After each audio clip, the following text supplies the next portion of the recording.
Hello जी, राम राम जी।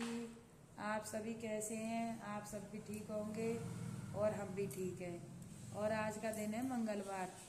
मंगलवार को 14 भी है और वैसे पूर्णमासी भी है। पता नहीं दो दो त्योहार मना देते हैं लोग। तो आज सुबह उठने के बाद में घर की पूजा पाठ करी।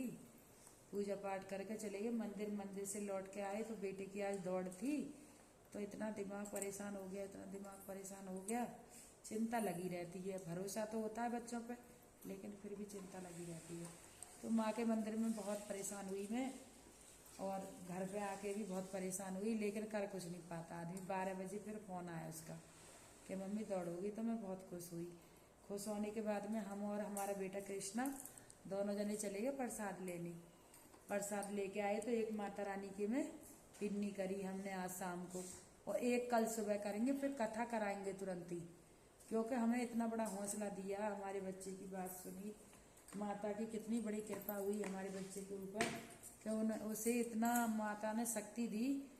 कहते नहीं है बहनों कि माँ पे भरोसा करो। तो जैसे हम और आप अपनी बच्चों की माँ है ना, वैसे वो भी हमारी माँ है। और जो लोग जरूर ध्यान लगाते हैं, उनसे अपना सहयोग मांगते हैं, तो माता देती जरूर है। ऐसी बात नहीं है कि मैया सुनती नहीं है। मैया सब कुछ सुनती है, और अपने अंदर से आवाज आ जाती है कि आज तुम्हारा ये काम हो जाएगा। उसके बाद में मैं अपनी पोती के लिए पायल लेने चली गई। तो फुलेरा दो जा रही है तो उसके लिए पायल लेके आई, क्योंकि कपड़े और पायल हम उसको फुलेरा दौज पे जरूर बनवाते हैं, क्योंकि वो हमारे घर की बेटी है। बहुत चहकती रहती है, कितनी अच्छी है। जब मेरी पोती हुई थी ना, तो हम सरकारी कमरा में रहते थे। हमारे पास ये मकान नहीं था, लिया पड़ा था, लेकिन बना नहीं था। उसके आने के बाद में हमारा मकान बना। फिर उसके दादा इंस्पेक्टर हुए। फिर उसके बाद में हमने एक सामने प्लाट लिया। आज मैं अपने दिल की बात तुम्हें बता रही हूँ, और अपने दिल की बात कह रही हूँ बहनों। तुम ये मत सोचना कि कोई मैं माता रानी की सब सच्चाई बता रही हूँ। फिर उसके बाद में हमने एक और प्लॉट लिया। फिर तीसरा प्लॉट लिया, वो हमने फन सिटी वहाँ पे लिया, उसमें बरेली सिटी में। 46 लाख का पड़ा, वो 2 लाख लिखाई के गए जब से वो मेरी पोती हुई है। फिर मेरे सुंदर सा एक प्यारा सा पोता भी हुआ, लेकिन हुआ तो उसके ही बाद में। जब वो हुई तभी तो मेरी पोती हुई, तभी तो मेरे घर में खुशियाँ आई। उसके बाद में फिर हमने ऊपर बहन 3 मंजिल मकान बनाया। 3 मंजिल मकान हम 9 लाख रुपए लगाने को थे, 20-25 लाख हमने लगा दिए। पता नहीं उसके नसीब से हमारे पास में कहाँ से पैसा आया।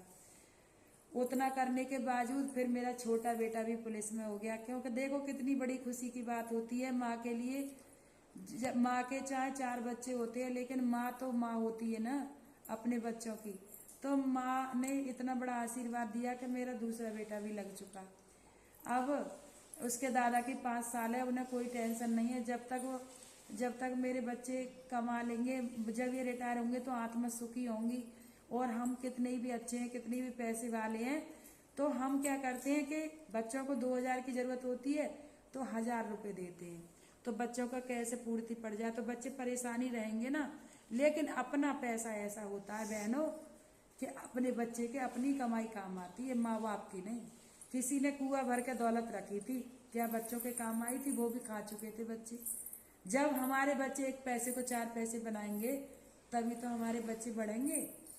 तो मैं तो सबसे यही कहूंगी, हाथ जोड़ के विनती करूंगी, खूब पिन्नी करो, खूब सत्यनारायण की कथा करो, और माता से अपनी क्षमा याचना मांगो, और डेली सुबह या शाम माँ के मंदिर में हाजिरी जरूर लगाओ।